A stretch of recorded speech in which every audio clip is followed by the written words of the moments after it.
I love Wuthering Waves.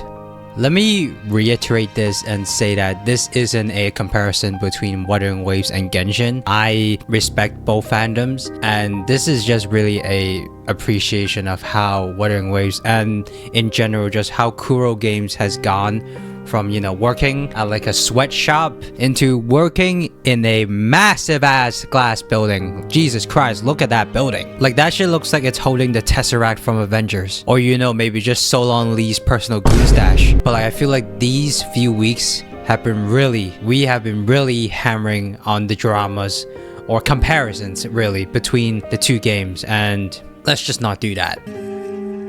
We can't really glaze Wuthering Waves without really talking about its rocky start. So Wuthering Waves has a very rocky start back when it first launched. It had a lot of technical issues. The story wasn't really great, and the character voice acting was really bad. Just take a look at this line delivery from the original Rover.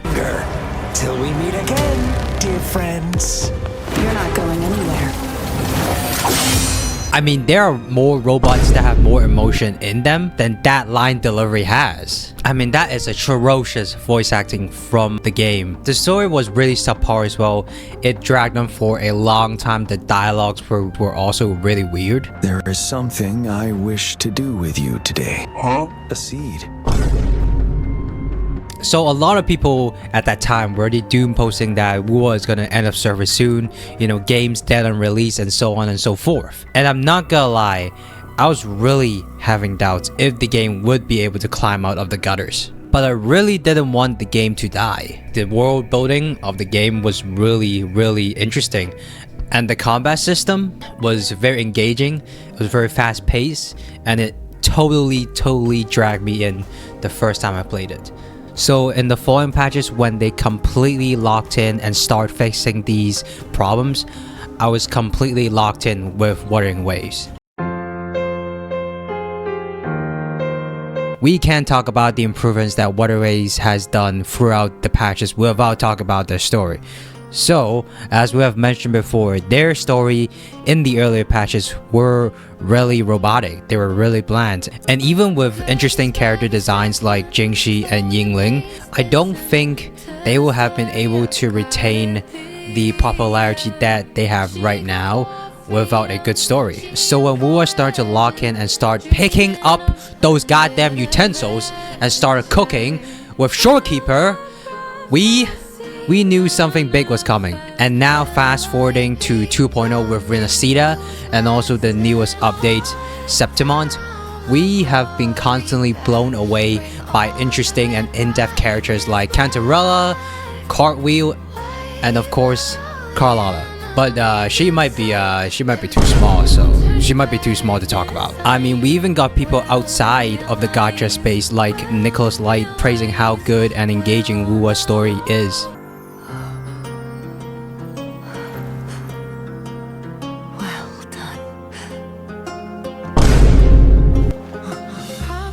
Also, they have really been banging out the facial expressions, especially with Lupa. You know, something that another game that should have but doesn't have. And with more Septimon content coming very soon in the future, we can expect even more cinema content from Wuwa's story.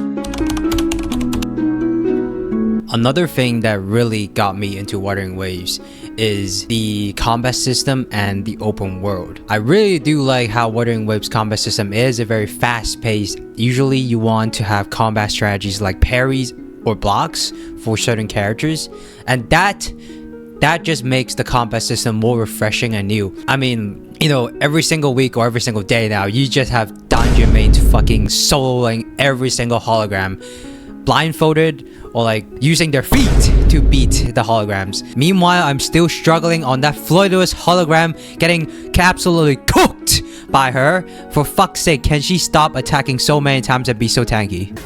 Bro, what the fuck? fuck. Oh, fuck.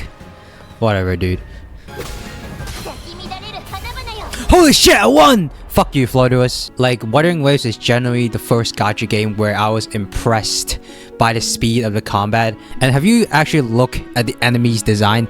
They are literally Elden Ring bosses. I mean, who doesn't love when your local country girl starts yapping her own tunes while the literal Sentinel Resonator starts nuking things from orbit? You know, speaking of nuking things from orbit, have you seen the latest War patch just nuking people's computers? I mean, just look at Box2's stream. He crashed like 4 goddamn times. This is partly because the open world of Uwa has become so... You know, I can't really say anything, but Uwa's open world just looks downright gorgeous. I mean, just look at these footage.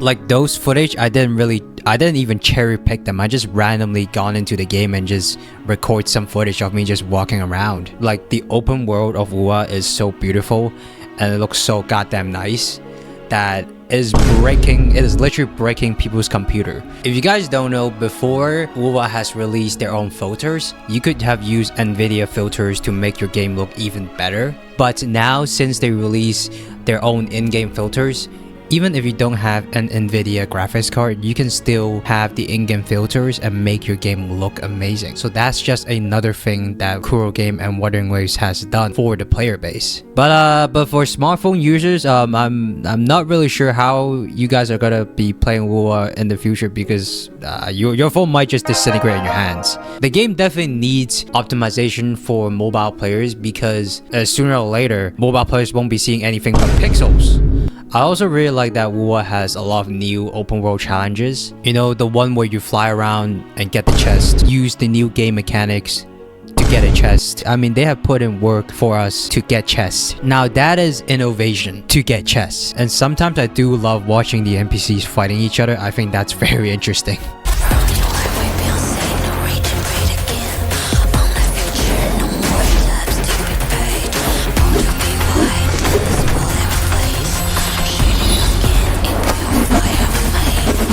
The one thing that really got me hook, line, and sinker in playing this game is the character design. I mean, I literally got into this game because I've seen Yingling's design and I was like, damn! She crazy. The character design from Wuthering Waves has always been one of the strong points. I mean, just look at Septimon when they release those 6 new characters in the drip marketing. You know, each of them have their own specific roles.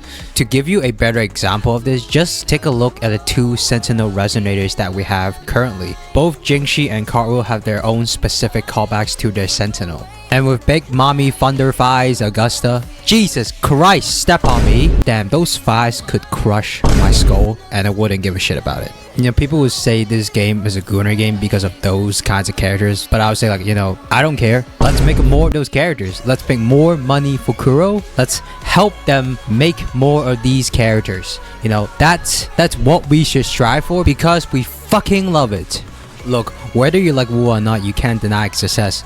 Time and time again, Kuro Game has proved themselves to be a company that cares about their players. We can see from the patches that they've been pumping out with all the quality of life updates that they've done throughout every patch since 1.0 that they really do care about the player base and they really do care about the game. Like, Wuwa is literally a perfect example of a gacha game that was called End of Service at its release. And Wua has been a perfect example of how a gacha game starts from being end of service, doom posting, into one of the most profitable gacha games, and now competing for top spots for highest grossing gacha games every single month. So I just know that Kuro Games will deliver. They may not be pregnant, but they sure as hell gonna deliver on their content. And I'm just super excited for the patches that they will release in the future. To end us off, I love Wuthering Waves.